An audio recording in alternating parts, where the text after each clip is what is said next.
네, 4.15 총선 공식 선거운동이 오늘부터 시작됐습니다. 각자의 비례위성 정당을 옆에 끼고 있는 더불어민주당과 미래통합당은 서로가 원내 일당 나아가서 과반 의석을 목표로 내걸고 있고요. 민생당과 정의당, 국민의당을 비롯한 다른 당들도 민심을 파고들면서 선전을 다짐하고 있습니다. 정치 와우장룡 오늘부터는 권역별로 총선 판세도 좀 알아볼 텐데요. 오늘은 첫 순서로 최대 격전지 수도권 한번 둘러보겠습니다. 최진봉 성공회대 교수, 홍성걸 국민대 교수 두 분과 함께 시작합니다. 어서 오십시오. 안녕하세요. 안녕하세요. 반갑습니다. 자, 오늘 새벽 0시를 기해서 공식 선거운동 기간이 시작이 됐습니다. 각자가 생각하는 상징적인 장소에서 총선에 출정을 알리는 발언들을 했는데요. 차례로 좀 소개해 드리겠습니다. 먼저 더불어민주당의 이낙연 선거대책위원장 얘기 들어보겠습니다. 저희들은 코로나 국난을 극복하고 국민의 고통을 덜어드리는 일에 집중하면서 선거에 임할 것입니다. 저뿐만 아니라 더불어민주당의 모든 후보들이 그런 자세로 임하기를 바랍니다. 자, 지금 이낙연 선거대책위원장 종로 후보죠. 네, 그렇죠. 후보가 처음 선택한 곳이 종로구의 마트입니다. 0시 땡 하자마자 이제 여기서 이제 찾아가서 선거 운동을 한 건데 유세를 한 건데요. 지금 조용한 유세 민주당 그렇죠. 표방하고 있지 않습니까? 예, 맞습니다. 오늘 발언 들어봐도 그런 느낌입니다. 그렇죠. 민생으로 들어가겠다는 것 같고요. 그리고 이제 마트에 가서 했다는 것은 이제 지금 현재 코로나 사태 때문에 사실 경제가 어렵잖아요. 특히 자영업자들 이런 분들 소상공인들 상당히 어려운 상황입니다. 네. 정부가 그 부분 이제 정부 여당이 그 부분을 적극적으로 파고들겠다 하는 의지를 밝힌 거라고 볼 수 있을 것 같고요. 네. 코로나 사태의 진정세를 기대하면서 또 경제도 살릴 수 있는 그런 어떤 그 비전을 보여주겠다 이런 의도가 아닌가 하는 생각이 들고 지역구는 어쨌든 민생 속으로 들어가야 됩니다. 사실 큰 그림이 아니라 네. 지금 이낙연 전 총리 입장에서는 후보로 나왔으니까 종로에 있는 사람들한테 종로에 있는 분들한테 뭔가 희망을 줘야 되는 상황이 됐고요. 네. 그래서 아마 직접 시장 속으로 마트 속으로 가서 실제 어려움을 겪고 있는 분들의 손을 한번 잡아주는 그런 모습을 보이는 것이 결국 희망을 보여주는 어떤 정당으로서 이미지를 만들어낼 수 있는 그런 전략이 아니었나 이런 생각이 듭니다. 네. 자, 이번에는 미래통합당의 황교안 대표입니다. 광화문 광장으로 갔습니다. 듣고 오겠습니다. 지난 3년의 문재인 정권의 실정을 심판하는 선거입니다.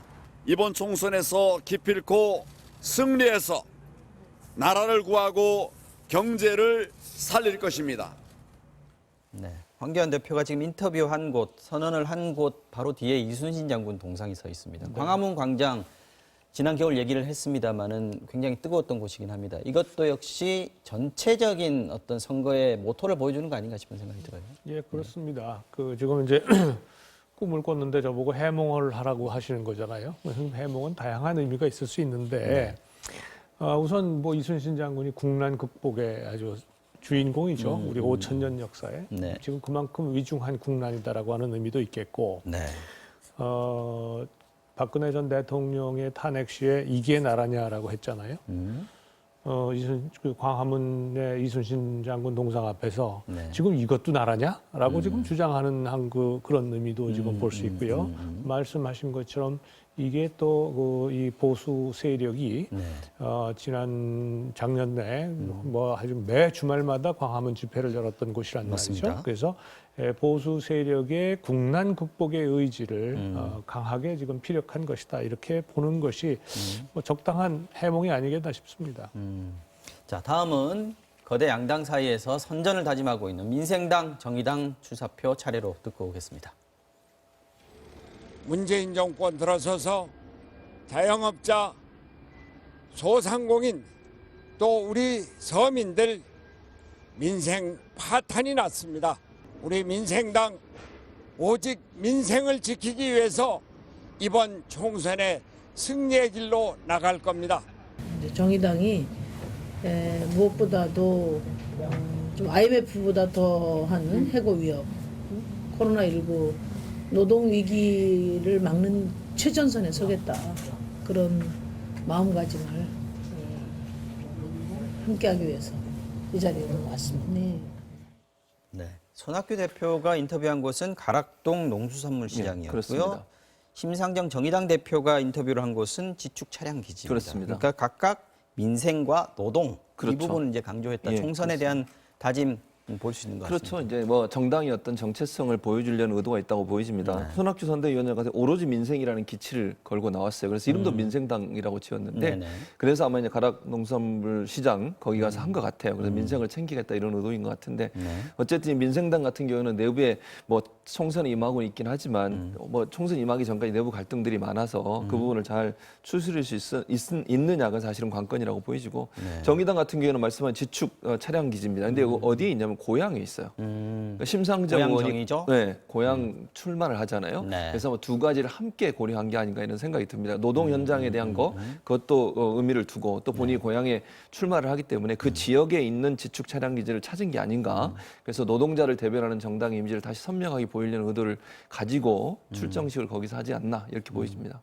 이게 오늘부터 공식 선거운동 기간이라서 예, 보니까 아침에 제가 출근할 때 보니까 이제 플래카드가 걸리고 벽면에 이제 후보자 사진과 네. 기호들이 이렇게 막 걸리기 시작하더라고요. 그래서 풍경이 어제랑은 조금 다른 모습이었는데 그래도 시끄럽다는 느낌은 전혀 들지 않았습니다. 뭐 지금 사람을 모을 수가 없고 네. 또 이 근거리에 가까이 갈 수가 없으니까 그건 뭐 당연한 건데 저는 아까 그 두 분 손학규, 심상정 두 정당 대표들이 하시는 말씀을 뭐 그 지금 그렇게 하겠다는 의지에는 내 공감을 하는데 제가 근데 사실은요 지난 3년 동안 네. 더불어민주당 여당 편에 들어서 가지고 서서 최저임금 31% 이상 올린 거 네. 전국 단일 그 50주 52시간 이제 산업의 특성 상관없이 밀어붙인 거, 소위 말해서 소득주도 성장.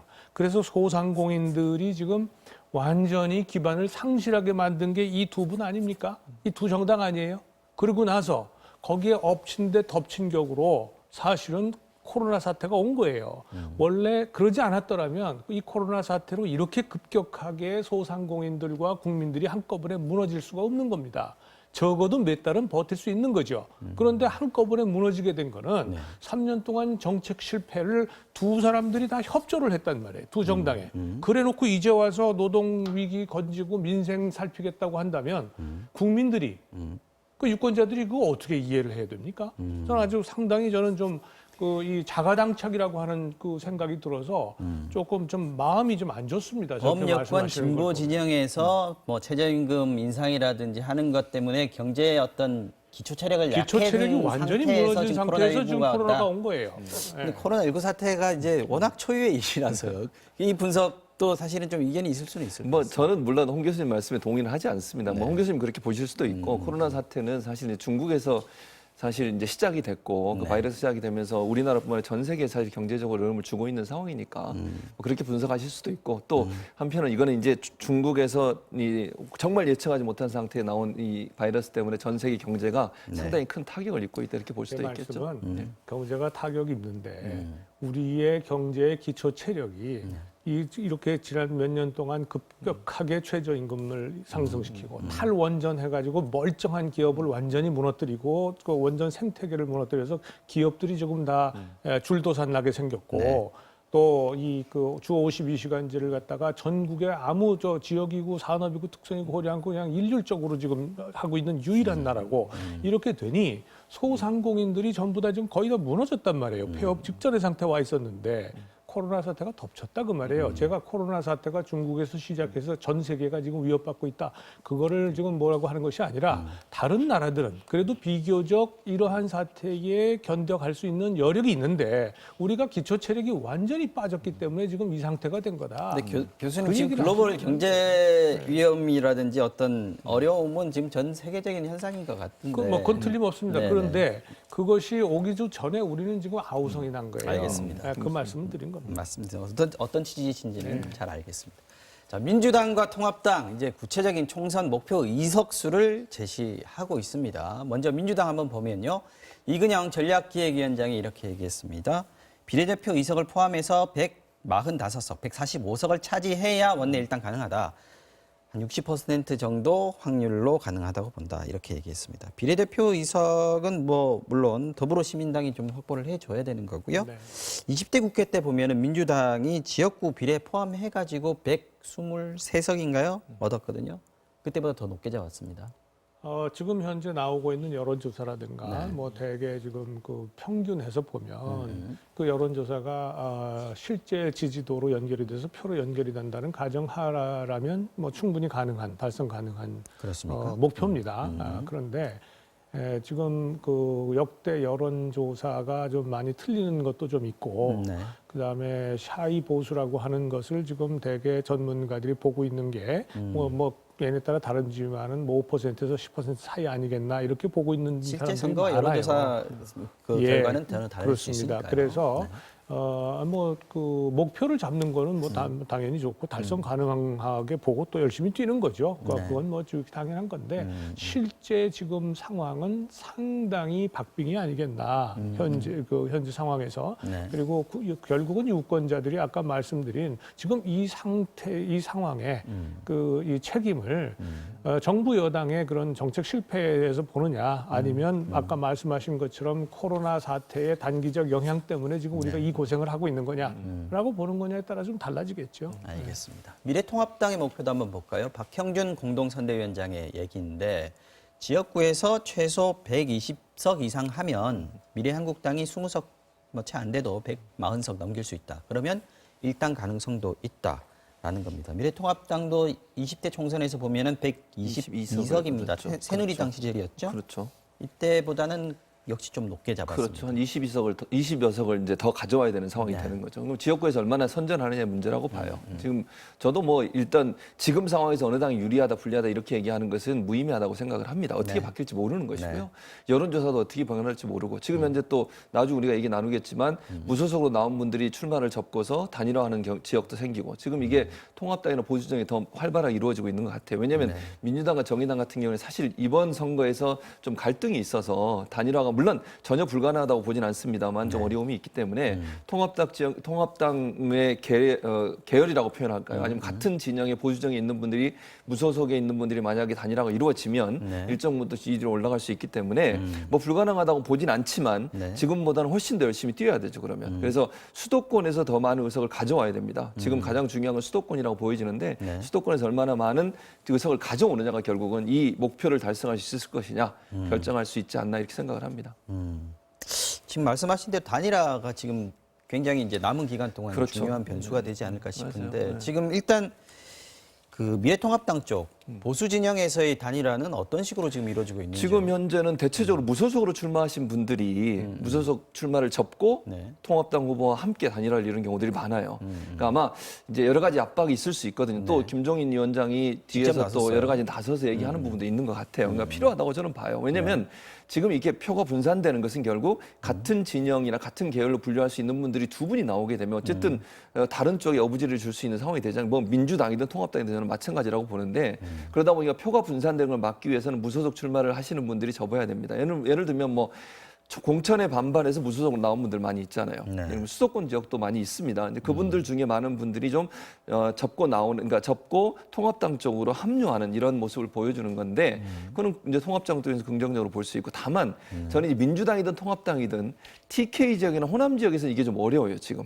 이게 왜냐하면 당선 가능성이 높다고 판단되는 곳에서는 웬만해서 포기를 잘 안 하는 경향이 있는 것 같아요. 그래서 이 부분이 어떻게 되느냐에 따라서 전체적으로 판세가 바뀔 수도 있다. 그러나 수도권이나 경기 지역에서는 네. 일정 부분 통합에 대한 또는 뭐 이렇게 무소속 출마하신 분들이 무소속을 출마를 포기하거나 아니면 단일화를 위해서 뭔가 협상을 하는 일들이 주말까지 왜냐하면 6일 전까지 이게 완성이 돼야 되거든요. 이게 투표 용지가 6일 날 인쇄가 되기 때문에 그 전에 해야 효과가 좀 강하게 나올 수 있기 때문에 이번 주말을 겪으면서 아마 단일화에 대한 논의들이 좀 더 활발하게 이루어지지 않을까 이렇게 예상이 됩니다. 말씀하신 대로 지금 이른바 진보 진영에서는 정의당이 사실 정당 지지율은 조금씩 오르고 있는 모습이 보이고 있습니다만 지역구 이번에는 예전 선거보다 더 힘들 것이다 이런 예측들이 많이 나오고 있지 않습니까? 네, 특히 이제 PK라든지 아니면 수도권 지역에서는 단일화하지 않으면 쉽지 않다 얘기 네, 많이 나오고 지금 뭐 있거든요. 심지어는 심상정 의원이 현역인데도 고향에서 지금 상당히 지금 어려움을 겪는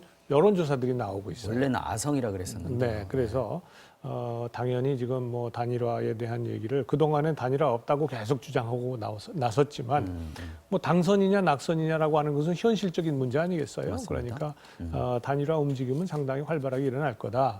뭐 그건 뭐 아까 말씀하신 데 저도 동의를 합니다. 네. 그런데 이제 예를 들어서 홍준표 전 대표 같은 경우에 접고 안 나올 가능성은 거의 없을 거 아니겠어요? 그래서 그런데 외에 네. 일반적으로 공천에 문제가 있어서 내가 무소속으로 출마해보겠다라고 출사표를 던진 분들이 좀 꽤 있거든요. 네. 근데 이런 분들 입장에서는 지금 여론조사 해보니 야 이거 뭐 내가 별로 이렇게 승산이 없어 보인다라고 한다면 네. 대승적으로 지금 그 접어서 오히려 당에 내가 이렇게 협조한다라고 하는 모습을 보이는 게 훨씬 더 낫단 말이에요. 뭐 개인적으로도 그렇고 그래서 그런 움직임이 뭐 통합당이든 또는 민주당이든 똑같이 나타날 거다. 그러니까 문제는 아까 말씀하신 것처럼 정의당과 네. 민생당이 문제예요.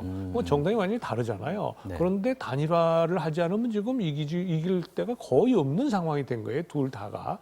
그래서 이 부분은 민주당하고 쉽지 않을 거다. 쉽지 않은 선택이다. 왜냐하면 민주당은 의석이 굉장히 많잖아요. 지역구가. 그런데 정의당이나 민생당은 이길 수 있는 지역구가 전국에 한정이 돼 있어요.